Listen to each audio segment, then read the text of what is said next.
in today's world with AI, if you're not reliable from a human perspective, you could fall to the wayside very quick. The final piece is execution.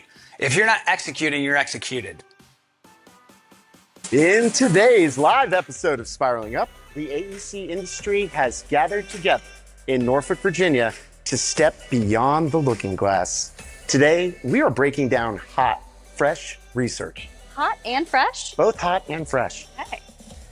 On how industry's top organizations are finding explosive growth. And then we are going to be putting an executive leadership expert on the hot seat. So there's really only one question remaining. Are we all ready to get this started? Woo! That's pretty good.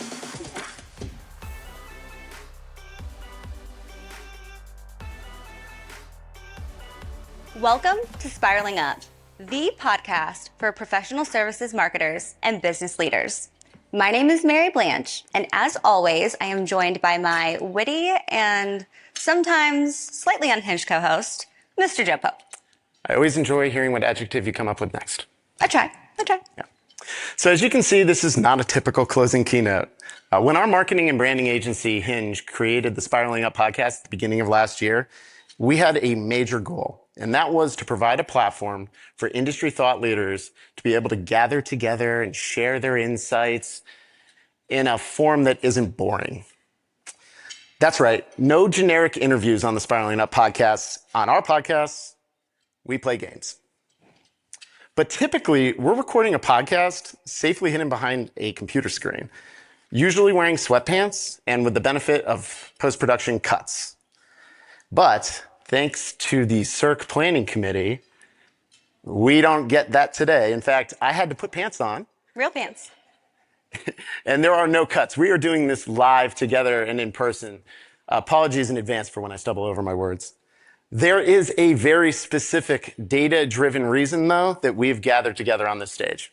That's right. So every year, Hinge conducts the High Growth Study, where we are looking to find out what the fastest growing firms are doing differently. And for the second year running now, AI, incorporating it into your business strategy, has been the number one business concern. But there has been another massive shift that we've seen. So in a world where AI can write our proposals for us or write a blog in 10 seconds flat, it's actually authenticity that has become the scarcest resource. Buyers are craving real human connection more than ever before. And the high growth firms, they're catching on to that. Yeah, exactly. If you want to build trust today, you're not doing it hiding behind a generic corporate brochure. The 2026 High Growth Study, it proved that as well. High growth companies are 2.5 times more likely to be incorporating highly visible experts into their larger marketing strategy. But the data didn't stop there. The top 2 ROI marketing techniques, and that's where we take our impact and we subtract our investment. Number 1, speaking at live conferences. Hey, look at us. Good for us. Number 2, it was marketing video. So the idea of taking all of your different types of content and your messages and translating it into video. Well, but Joe, it goes way beyond video and it goes beyond speaking. So this year, the data actually revealed that networking at live targeted conferences and events was the number one most impactful marketing technique overall. So look at everybody in this room checking off that number 1 impact box. So when your leadership team asked what you learned at SERC, you said you did the most important thing. So technology's leveled the playing field. I think that's a big takeaway that we've learned during this conference. What remains? Your people. Your people are a differentiator. You can't automate handshakes. AI can't read this room. And it certainly can't tell jokes without sounding like a dad from 1995. Trust is built in drops, but it is lost in buckets. Did you just make that up? I read it on Instagram last night. Okay, well, in just a few minutes, we are going to bring out today's podcast guest, Mr. Jonathan Eldridge. He is an author of the best-selling book, Struggle to Strength. And it's a book we actually both recently just read. So before I bring him out, Joe, I want you to tell us from your perspective, what the biggest takeaway for you from this book was. Yeah. My life's a bigger struggle than it is a strength. That was my biggest takeaway. Yeah, okay. No, I think what was super interesting is, and we talked about a lot of research, and those who attended Carl's session yesterday, where we were really focused on things like SEO and GEO, there's so much change and shift that's happening in the marketplace now.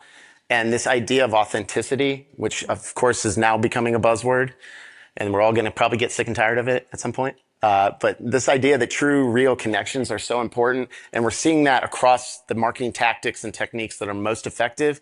Well, Jonathan goes and he wrote a book about it from the person perspective. The idea that leaders who embrace a variety of core leadership characteristics will find success. And it's not just leaders, it's people, it's first year employees, folks who are just getting their career started. This idea that you can incorporate a variety of these care metrics that we'll be talking about today into your larger overall picture of how you're going to be successful. There's just a lot of correlation there between the data talking about it from a marketing perspective and then from the human perspective with emotional intelligence. Oh yeah, I totally agree. Well, I think without further ado, we should go ahead and bring him out. So I want to do him the honors of a full intro. So he didn't get the anti-treatment. So our guest, Jonathan, brings nearly 30 years of sales and executive leadership experience, including helping build a nearly $1 billion consulting business, the 811 Group. He is the founder of Soul Focus. He is a keynote speaker, and he's the best-selling author of Struggle to Strength. Now, Jonathan battled TSA lines all the way from Detroit, and he is here with us today to teach us how to turn human improvement into professional achievement using his 12 attribute care framework. So without further ado, Jonathan. What's up, man? Let's get this thing going. How are you? Yeah. See ya. How are you all doing? Thanks for having me. All right, Jonathan. Yes. Welcome to Spiraling Up. Thank you. Thank you for having me. All you S&PSers out there and SERC 2026, I'm excited to be here. So Jonathan, tell me, how does someone become a CXO of a staffing company? No clue. I didn't think that was the thing. I was maybe the first to jump into it in the industry, and I had held every role within the company. Yeah, it was a basement business when I started, and we built it to about $1 billion. And so I saw the fruition grow of everybody in this group. But ultimately, I wanted to focus on experience. The 811 Group, we put consultants to work at staffing. But we were running payroll on 12,000 consultants every single week, paying them weekly, along with our 1,000 employees and 675 clients. So we're doing a lot of billing with a 0.3% error rate. So we're bringing humans. We kept humans in the process. But throughout my engagement as a chief experience officer for 5.5, 6 years, my real focus was on NPS and making sure we were listening to our consultants after we put them to work. Because in the staffing industry, in any professional services industry, it can become extremely volatile. And so if you can get great reviews in a volatile environment, you're doing something right. And we would always say, we're not looking for fives. We didn't put this together for perfection. We put it together to get better. So we were looking for 3s and 4s so we could improve. Well, Jonathan, you just mentioned the NPS. What was your ROI? So huge. Once we finally got an established tool that could give us the feedback right away, I was really concerned, like, what are we going to come back with? Like, what's it finally going to say? And we came back at a 76 was our first Net Promoter Score. And if anybody's familiar with that in this room, anything over 70 is world class. Currently, to date, the 811 Group's over 80. And they do that, again, because they've cared. And we're going to talk a lot about that one word, care, because I found that throughout all of my career, asking over and over again with managers, why are you choosing us over larger firms, over firms that had established AEC groups in some cases, right? We didn't have marketing. We didn't have people that were helping with proposals. We were doing it all on our own. So being able to have that world-class status was something we could really fall back on. Yeah. I was proud of that. Yeah, absolutely. So let's dive into care, because I think this is a concept that, as we were talking about, we learned about reading your book, but I think that there's natural takeaways that the audience can really gain from maybe a story or two. Yeah, absolutely. So when I put this system together, this framework around care and asking clients about it, there were 4 principal attributes that stuck out.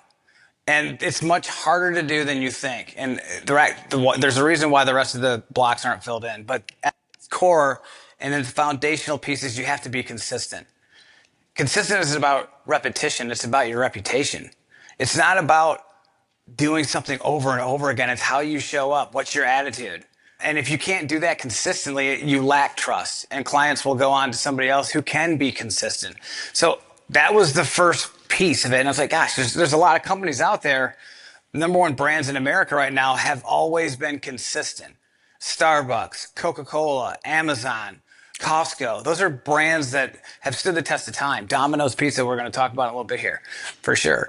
But consistency is so important. But when you think about that's great. That's part of your identity. But if you can't adapt, what's the point? If you in the AEC industry, everything is shifting. Timelines are shifting. More information is needed. You're submitting into a black hole. Your marketing team is working on a campaign, but you didn't meet the client, so you don't really know the impact of it, but you're supposed to put in all kinds of passion towards it. I argue that this room should be in front of the clients, should be talking to clients about what you're doing, what you need in an RFP. What are you looking for that's going to stand out? Now, those are important variables that factor into why we were able to win and why we were able to grow our company. We took recruiters with us on meetings. We were involving the experts, we're going to talk about that, in the actual close of the sale. Yeah. And that's so important. The third piece is really your brand ambassador. That's being reliable. Clients come back because you're reliable. If you can't be reliable, they'll go on to there's other choices out there. And in today's world with AI, if you're not reliable from a human perspective, you can fall to the wayside very quick. The final piece is execution. If you're not executing, you're executed, especially in today's world. There are platforms out there that can do a lot of the writing out there, that can put proposals together, but the human element is so vital to what you're doing, and that's where this whole framework came from. So now think about it. It's so easy. Like, Jonathan, these words are easy. Put consistent in front of the other three and tell me you do it every day. Are you consistently adaptable? Consistently reliable? Consistently executing? It's really, really hard to do. But everyone in this room has the capability to do it. And I'm going to dive more into that in just a minute here. So you referenced that we could talk about Domino's. What stood out to you about Domino's? So I started giving my keynote speeches about 10 years ago. I was so blown away with Domino's, right? The first pizza company where you could order, like, see it online, like, here it is, it's going in the oven, and it's getting made. And I wanted it to be extra crispy, and then I wanted it to come to my backyard. What they were doing was letting you in on how they developed the product. They were also selling their data. Who in here is selling your data? How hard have you worked? Does the client know how hard you worked on putting the RFP together? What's the purpose for the RFP? Domino's thought, gosh, you know what? Let's let them into what we're doing. Let's show them how the pizza's made. Now, if you look at 25 years later, number one, Domino's is still the number one pizza brand in America. They've tried a lot of things that haven't necessarily worked. Some have. The Domino's delivery cars, that was an interesting one. But they've tried a lot of different things and stuck with it, and they're still the number one brand in America. But now every local pizza shop, including your mom and pops on the corner, have that app, and you can watch the pizza getting made. They were the first to really dive in, to adapt to a new way of doing. Instead of just ordering a pizza, you were ordering an experience. You know, if you think about Starbucks, Starbucks. How much money you spend there? Too much. Yeah. I go there every day. And I walk in there and they're like, hey, Jonathan, 6:15, 6:30 every morning. And I'm like, man, that's great. I talked to them. But one day I walked in there and I got a message and it was like, you're awesome. And I'm like, cool. I'm going to show my wife. I went home and I showed my wife, hey, Danielle, look, I'm awesome. And she's like, oh, there's one on mine too. Okay. And then I went there the next day and I saw that they were writing on all of them. I'm not important anymore. But then I asked, well, why are you doing that? I mean, there's a line out the door. It's really packed. Starbucks is really quick, but they're stopping to write a message. The CFO of all of Starbucks sat down with their chief officers and said, what are we missing? They became way too transactional. The relationship was gone. The days of the barista were gone with Starbucks. They still make a great product. I don't like going anywhere else. But it was all transactional. It was just a receipt. And that's sad. So what they did was like, we're going to start writing on every cup that goes out this door. And they do. And they've become consistent with it. Starbucks, one of those chains, one of those brands that has stuck and stayed the test of time. And that's why people pay $6 for a flat oat milk iced espresso, whatever I get every day. I think it's like $12. Right. So and then the final piece, and some of you might be heading to the airport after this. The airport industry, think about luggage 25 years ago. It was a joke. If you're going to San Francisco, it might end up in San Diego. Okay. But when they put RFID tags on it, you got to see what your luggage was getting on the plane with you. You got to see, you got that security and comfort of knowing where your luggage was. And even if something goes wrong, they have a third-party vendor that can bring it to where you're at within a couple hours. They got really good at making sure that they could be reliable. They got consistent with making sure luggage got to where it was supposed to get to, even in weather delays or when TSA doesn't show up, right? There's a lot of issues right now, and the airline industry has been able to pivot. So think about major storms and you show up at your final location.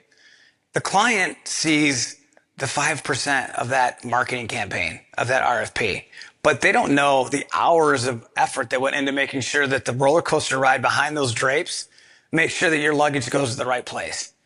It's the same thing with selling your data out in this industry. You got to let the clients know what you're doing because there's so much work behind the scenes. And behind the scenes is where everything gets done. That's where vision becomes reality. So within the 811 group, as we grew, the one thing we lacked was the development of HQ.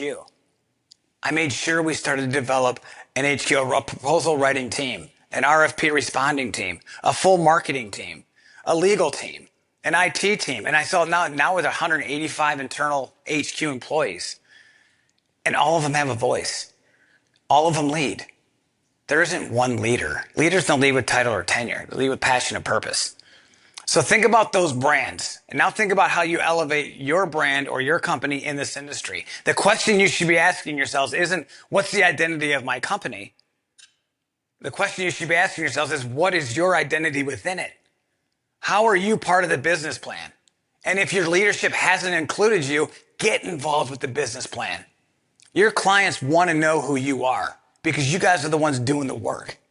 And look, in every one of the closes, there's a rainmaker, a lone wolf, a relationship builder, somebody that can shake hands and kiss babies. Team sport. You got it. But everybody needs to know where the work gets done. It gets done in this room. So throughout the rest of this podcast, we're going to jump into some other tougher questions. I can feel the hot seat coming. It's time, Jonathan. It's about time. It is time. So stick with these foundational pieces. We're going to go through a couple questions. I hope you guys enjoy it. It's a hot seat's coming up. All right, gentlemen, are you ready to play a game? I think Let's do it. A game called On the Hot Seat. So now this is going to be kind of an unscripted ESPN style first take kind of debate. We have 5 audience members, so thank you in advance, that have questions that are tied to hot button issues for AEC firms. So Joe and Jonathan, you will each get a chance to debate your side for each question. Now here's how the scoring works. So I'm going to be the judge, because of course I am, and I will award 1 point at the completion of each debate for a total of 5 possible points. Now that said, I can certainly be swayed. So if you hear something that you like, maybe something that you don't like, feel free to make some noise. Did you just tell the audience they could boo us? I mean, anything's on the table. It just happened. That brings back some nightmares. And finally, because we only have 5 minutes per round, and because Joe likes to talk a whole lot, I have brought with me an air horn. Don't worry, child safe. We're not gonna bust out any ears. Annie, can we use an air horn on the stage? We talked to the hotel. Okay. Yeah. So if you're going too long, Jonathan, if you're dodging a question, honk honk. Okay. So we're gonna keep everybody in line. So with that said, I think we are ready to transition into our first question. So whoever has the first question, if you would just stand up and say your name and what chapter you're with, and then we'll get right into it. Sure. My name is Ryan Murphy. I am with SMPS Research Triangle. My question is, in this new era of AI and automation, what is the best advice that you would give to a first-year SMPS member in this new way of doing work? Very good question. So what you guys will see in front of you is my care framework. I put it out on everybody's desk or everybody's seat, except for the last 2 rows. I just stuck them in the middle of the table, which is kind of lazy of me. I apologize. But please grab one because my answer lies in that first line, the 3 C's: consistently, compassionate, and curiosity.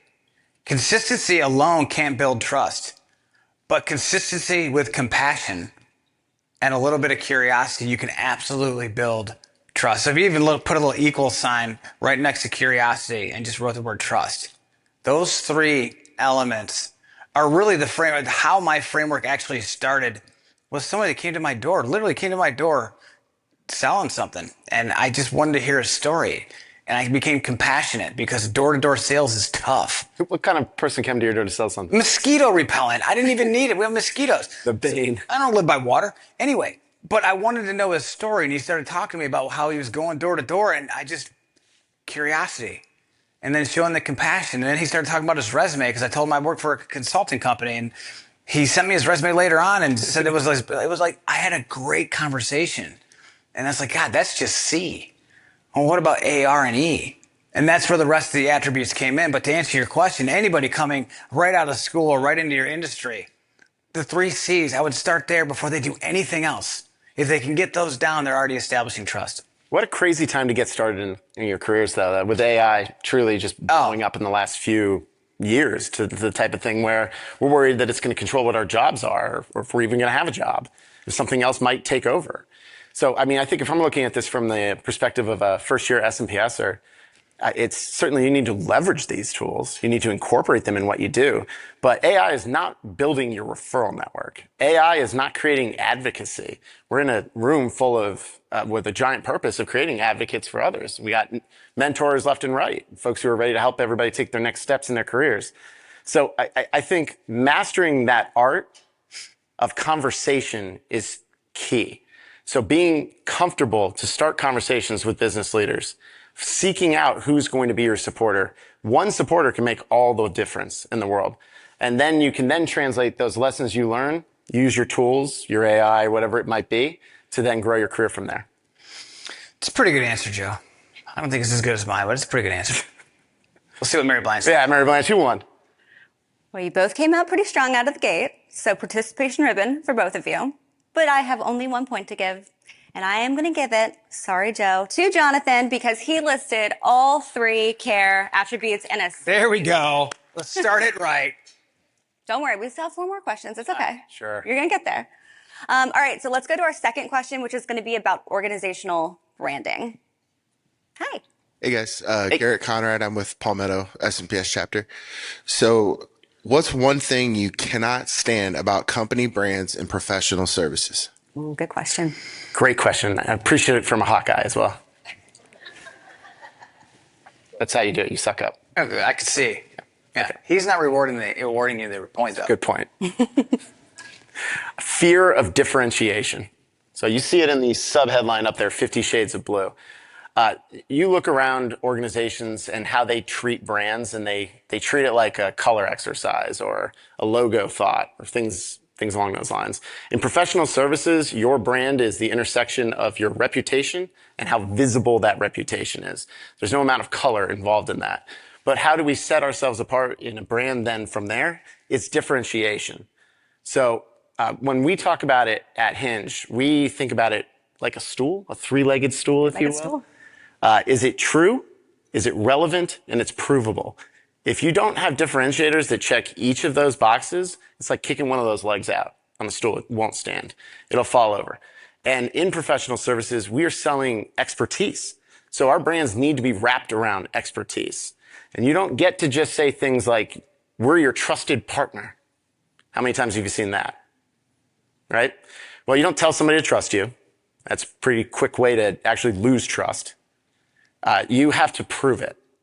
You have to be something that solves their challenges, that you're the solution to what keeps them up at night. It's a pretty good answer. I would have to say I can't stand it when brands talk about being reliable and executing and yet don't. They fall short. They don't listen to the end users. They don't listen to the client. A lot of times when you think about brands, it's the same as a mission statement. And mission statements a lot of times incorporate the needs of the clients they're actually trying to sell to. If you're a good one. Yeah, and if you're not building your brand around what your clients are trying to accomplish, then you're missing that mark as well. So in my opinion, if you're not reliable, where they come back to you, and if you're not executing on what you really say your brand can do on a daily basis consistently, then you're not going to win. So my answer would be reliable and execution. Okay, well, you both hit on the content-free facade, so love that. Gosh, I liked the differentiation. I like that you pulled that in. Love me a good stool analogy. But, brands lacking authentic substance. Your point, Jonathan, on that, I think that is paramount to this answer. And so for that reason, we're 2-0. Whew. Joe, I'm going to need you to pick it up. I'm going to need you to pick it up. Somebody needs, if you want to talk to me afterwards, we can. I did get a participation award on the first one. Well, okay, you get a ribbon. You get the ribbon. All right, so let's move to our third question, which is all about visible expertise. Good afternoon. I'm Julie Trowbridge, and a member of the Atlanta chapter. Hi, Julie. And my question is, what's the advantage to building the visibility of your firm's subject matter experts? Great question. So in today's industry, if you're not taking your SMEs with you on meetings, then you're missing out. And I can liken this to the staffing industry. If I went on a staffing meeting with a client and they were going to give me a requirement to fill a need, they don't want to talk to me. They want to talk to the recruiter who's actually talking to the candidate. So when I took the recruiters on meetings, which was, oh God, don't do that. I wanted to take the recruiter. First of all, it was fun to go on a meeting with 2 people. But you go in and literally the manager would just say, hey, thank you. And then go look right at the recruiter and just start talking like you're not even in the room. So I think it's really important that you're approachable and that you're relatable. And those people that are subject matter experts, a lot of times they're not out in front of the client. So it takes a little role playing and working with them. But SMEs are passionate, so much so that the authentic side comes out when they're talking about it. So the more that you take a SME with you to a client site, they might sell the deal. They might win the deal for you. So that would be my answer to that, is to be more approachable, be more relatable. I'll talk about that when I talk a little bit later. So, Yeah, I think you're halfway there. oh, well, thanks for being honest. So you're talking about it from the meeting onward, but I think if you're running a true approach to leveraging visible expertise, something we talked about in the statistics earlier on when we were running through, that's beginning at the start. We're incorporating our experts in everything we do, in our marketing, in our content, in video, which is now suddenly a necessity. Carl, you talked about that yesterday. If you're leading with faces, you're beating out logos. When you are establishing your experts from the jump as the person who solves those problems, when they show up at the meeting, they're already known. Fair. That's already somebody who is a level up. And if we're talking about trust, you don't have to say, trust this expert. They're trusting them because they've already heard their words, read their words, whatever it may be. That's a good answer. And actually, when you talk about networking, if you're not taking the SMEs with you on networking events, you're like, some subject matter expert probably doesn't want to go to a networking event, get them uncomfortable. Get them at the event. Get them talking. They know your product probably more than you do. They know the back end, how everything gets made. So I think that's important to bring them in. Yeah, I was having a conversation at the networking event last night, thanks to Open Asset for putting that on for us. But I was having a conversation with a woman who's actually running a visible expert LinkedIn approach for her practice lead. And we were talking specifically about how posts are scheduled out to match with the solicitations that they know on the horizon. We have commentary, we have video, and a lot of this was all mapped out within a couple weeks and then ran for a year. So this is not something that requires you to dedicate copious amounts of time every single day. If it's built into your strategy, visible expertise, it's the people that are the differentiator. All right, this is tough. All right, you both hit on personal reputation being the currency of trust, and that hits. So that's why I'm having a tough time. But I think I'm going to give it to Joe, since you roped in the marketing tactics into your answer. So you are on the board, 2-1. I got one. All right, you got one. See the clapping? Not that much. Sympathy clap. It's kind of like claps. a golf clap.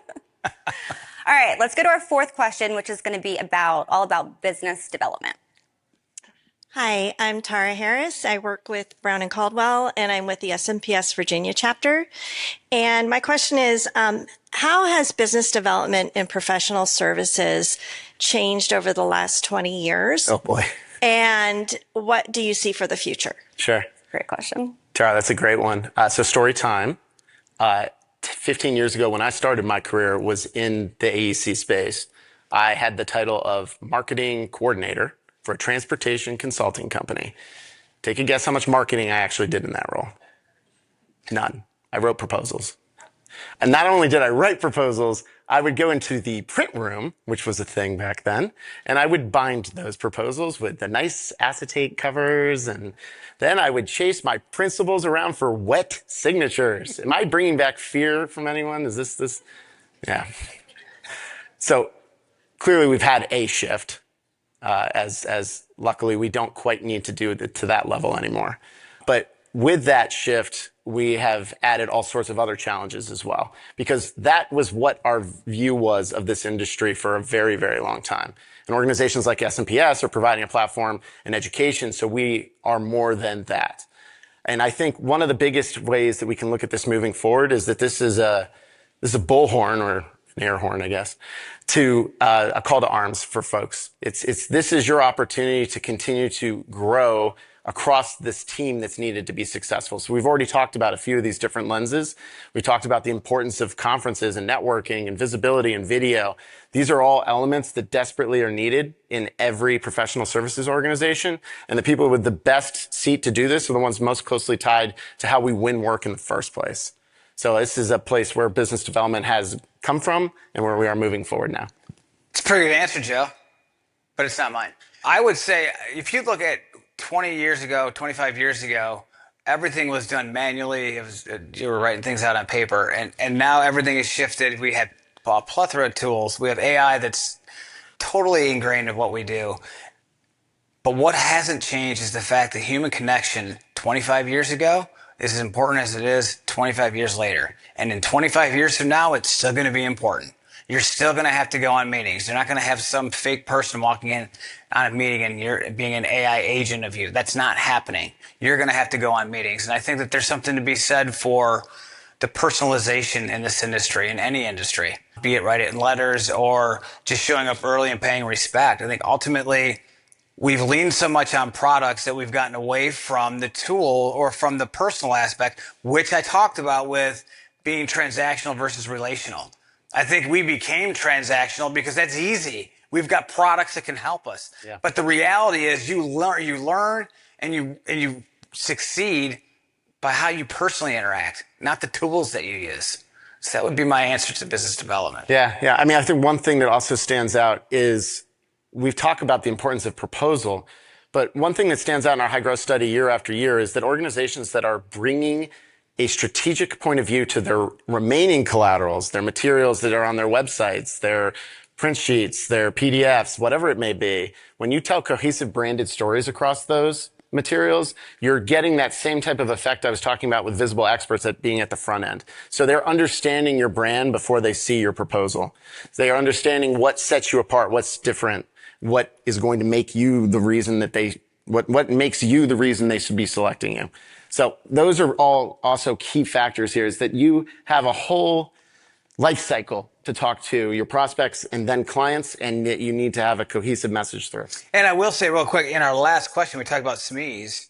Well, in business development, what has changed? And I think the SMEs were very much behind the scenes, but not anymore. They should be in front of line, front of client all the time.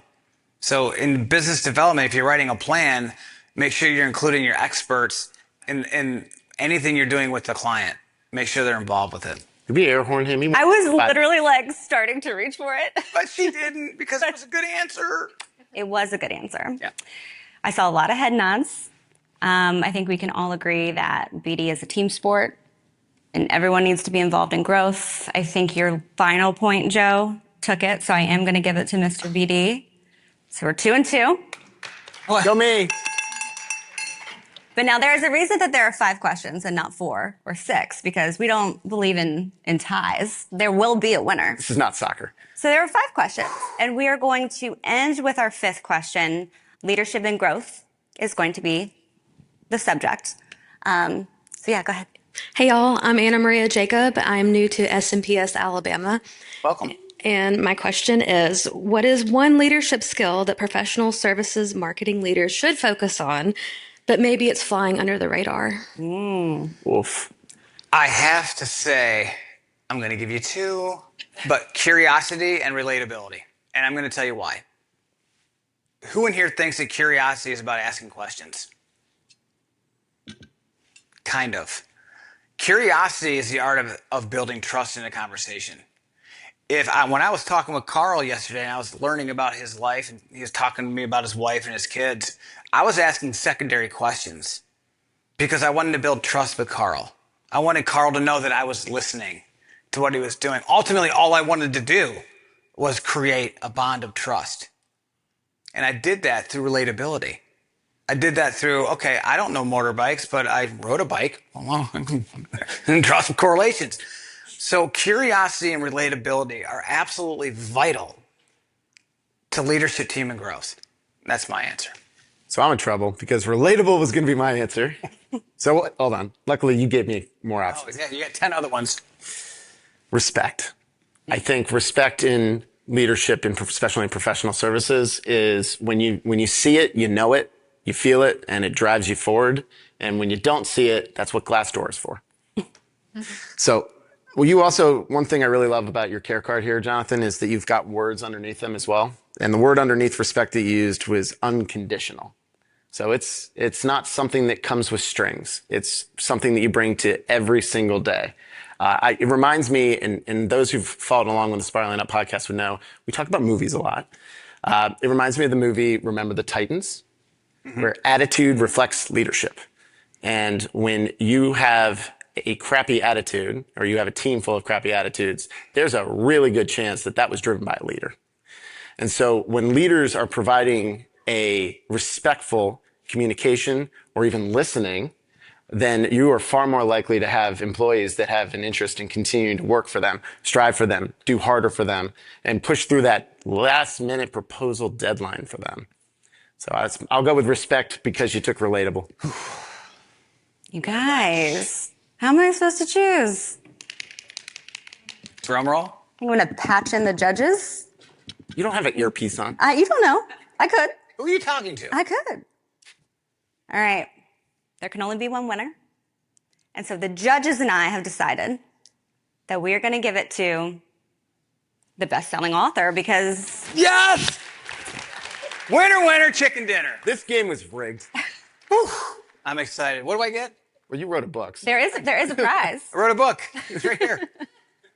There is a prize. Yeah. We didn't talk about this before, but the winner gets to take us home with the closing of the conference. Well, that's funny. I'm a keynote speaker. That's funny how that What are works. the chances? Okay, so you guys got me for about 10 minutes now, and I get to stand and walk. Thank God, finally. Whew. Okay, so the first blocks that you saw were the foundational pieces of the care card. I want to take you through a story. I want everybody to think about how you've grown in your career. When I first started with the 811 group, you're right, it was in a basement, and we were trying to build a vision of building a company that could be the #1 staffing firm in all of America. And now currently there's 35 markets. I was the 4th employee I hired, and I was assigned to open up our first Detroit office, our first satellite office. I did that in 2002. I hired some good people, I fired some good people, made some bad choices, failed a lot. But ultimately, they became a very successful staffing firm that's still very, very successful in Detroit today. But the owner of the company came up to me about 3 years in and said, listen, we need you to go to Philadelphia. And I said, what? You're nuts. I'm not Philly. For what? To start it again, to do it all over again. And I told him twice, no. I'm like, no, there's no way. I can't do it. I don't think I can do it. And so, unbeknownst to me, he drove up to my house one day, knocked on my back door with a case of beer and said, we need to talk. And we sat down and he said, I don't want you and Danielle, my wife, to move to Pennsylvania, to the East Coast. I need you to go. You're the only one that can. And when he said that, the only one that can, I was like, man, he's relying on me. And my wife had a full-time job, so they had to ingest her salary into paying me to move out there. So there's a lot that they were putting on me to go out there. And by the way, it's like, no pressure.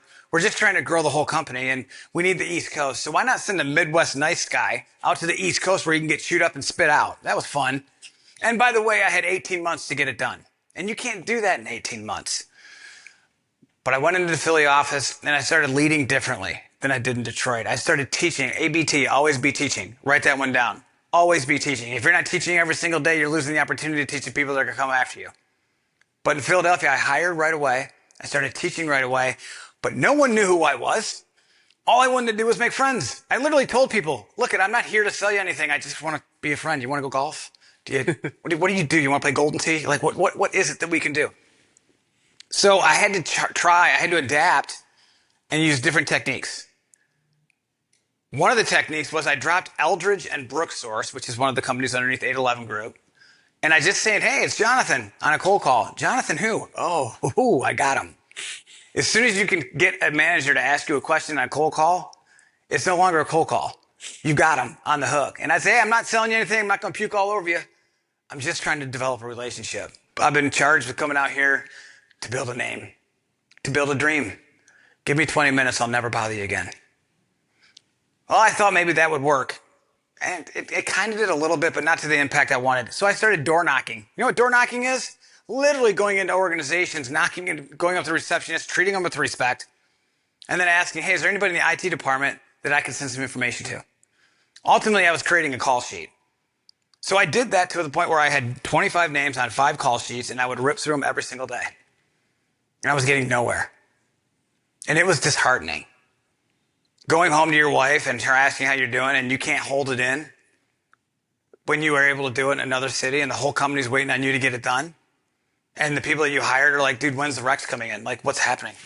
What's happening? Until one day I came in, I'm like, you know what? I'm done with this. I'm not doing it anymore. I got to do something completely different. The only marketing we had was letterhead. I grabbed a stack of letters and I started writing cards.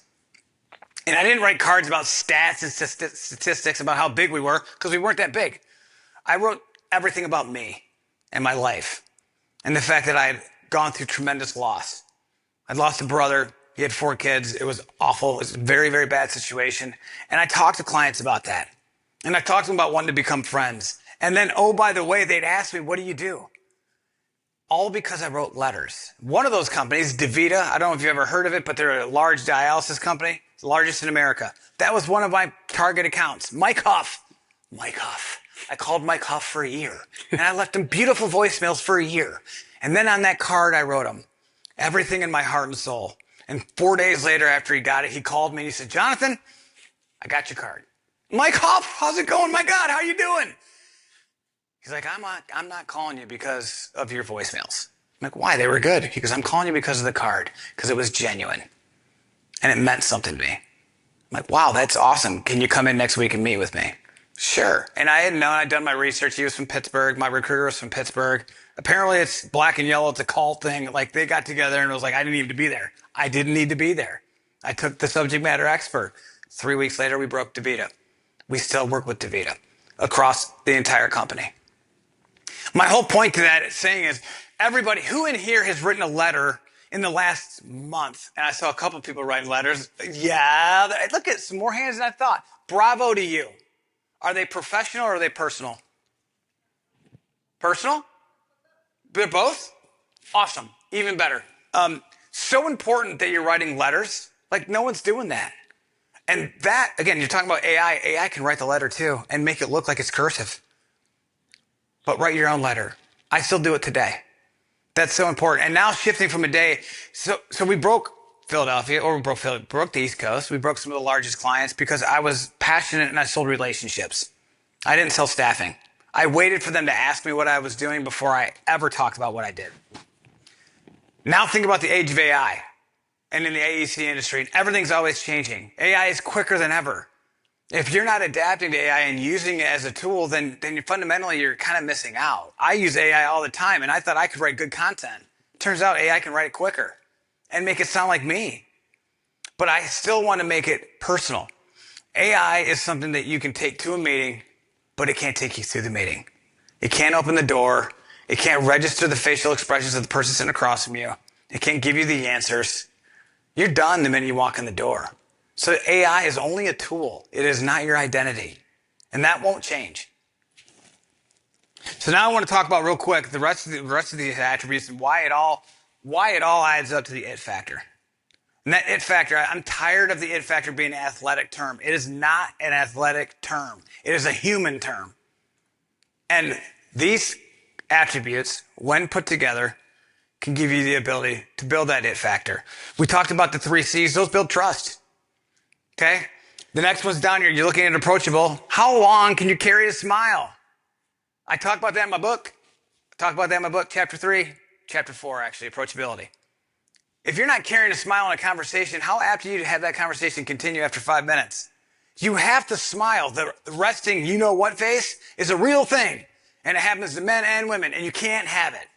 You have to be able to put a smile on your face. You can do the mirror test. It's in my book. You can read all about it.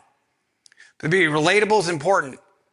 Authentic, that's really lining up who you are personally and professionally. Like, are you the same with these attributes at home as you are at work? When you line them all up, that's how authentic you are. You don't change who you are. You are who you are at work, who you are at home, all the time. Adaptable, we already talked about. That's so important to do in today's day and age. If you can't adapt, you're throwing your arms in the air, and people need to see calm, cool, and collected. You talk about being respectful. Joe already mentioned it. It's unconditional. Hey, here's one for you. Never sit in the lobby, ever. I don't care if the manager's late by 20 minutes. You never, ever sit in a lobby when you tried so hard to get that meeting in the first place. Sitting in the lobby implies that you're not ready for the event when that manager does come out. And I've had receptionists say, "Sir, you can sit." I'm like, no, I'm not going to sit. I'm going to wait. And I would wait. And then the manager would come out late, but he saw me standing there waiting. And that made a difference. If you say you're going to be there 15 minutes early and you show up 5 minutes early, you're late because you wanted to be there 15 minutes early to be ready. Now you're flustered walking into the client interaction. Be consistently respectful. Reliable, I already talked about that. That's not 24/7, 365 where you have to answer the phone, but it is answering the phone on Sunday at 8 o'clock when they call you and you know it's somebody that's important. They're not calling you to say hi. And I had this back in Philadelphia where I actually landed a rack and stack deal. That's what it's called in tech terms. But basically just putting computers, in like a data center. And I had 3 people that had to show up on a Saturday, and 2 of them showed up and 1 of them didn't. And this manager put his neck out for somebody who had never used before, a company he had never heard of, to win this project. So guess who went to rack and stack for the day? Old Johnny boy here. And I did it, and he remembered that. It was how I responded to the fire, not the fire itself. And so he started telling everybody, dude, you just use him. He screwed up, but he showed up. And it was like, wow, just by showing up, and I had to. I couldn't not execute on what I said I would. And now real deep, real quick, I want to talk about relatability and enthusiasm. Okay? I want all of you to go home this weekend and write down 10 things in your life that you have gone through that may relate with somebody else. Any knee replacements in here? Anybody knee replacements? None? I've had 4 in the last 3 years. I have 2 knees, do the math. They didn't work out well, and very serious surgeries because infection can take your life pretty quick when you've had a knee replacement. I've had 4. I've had to learn how to walk 4 times over. Ask my 2 kids and my wife 4 times over to get me stuff, to help me, and to not be ornery as a patient. Be a good patient, otherwise they'll kick you out. That's huge. Grief. Grief's another one. There isn't anyone in this room, I know this for a fact, that has not gone through grief. If there's anybody in here that hasn't gone through grief, please raise your hand. I'm going through it right now. 27 years ago, I lost my brother. He was 28 years old. He had 4 kids. That hurt. That was tough. It changed my life. 4 years ago, I lost my dad to Lewy body dementia in a hospice facility. It was awful. December 16th last year, I lost my mom. Stage 4 cancer. She was going in for a checkup. A week later, she was gone. You carry that grief. It becomes a backpack, something you put in your backpack. It becomes a strength, and you carry it with you, and you keep up climbing the mountain. You never give up. Why do I have live the day underneath enthusiasm? For the longest time in my career, I was win the day. I had to win at all costs, until I saw how hard it was to try to fight for your life. And winning the day no longer became important to me. Living the day was important to me. Making a mistake was okay. There's a mistake on the card. It should say soul-focused mindset, not Jonathan Eldridge, big deal, adapt. They'll find you. But grief is one of those. Again, associate yourself with people that have gone through stuff. So it could be anything. You grew up with siblings. You went to XY school. Come up with 10 things you have done. Chances are the buyer on the other side has gone through something like that. So I bring up those two things. My knees, it's in my book. I write about it. And I talk about the loss, because grief is one of those things that can be a real propellant for you to not give up, to never quit. So let me wrap all this together and close it out. Work, live with passion and purpose and a bit of framework. Never lead or live with title or tenure. Everybody in this room has the ability to create their own it factor.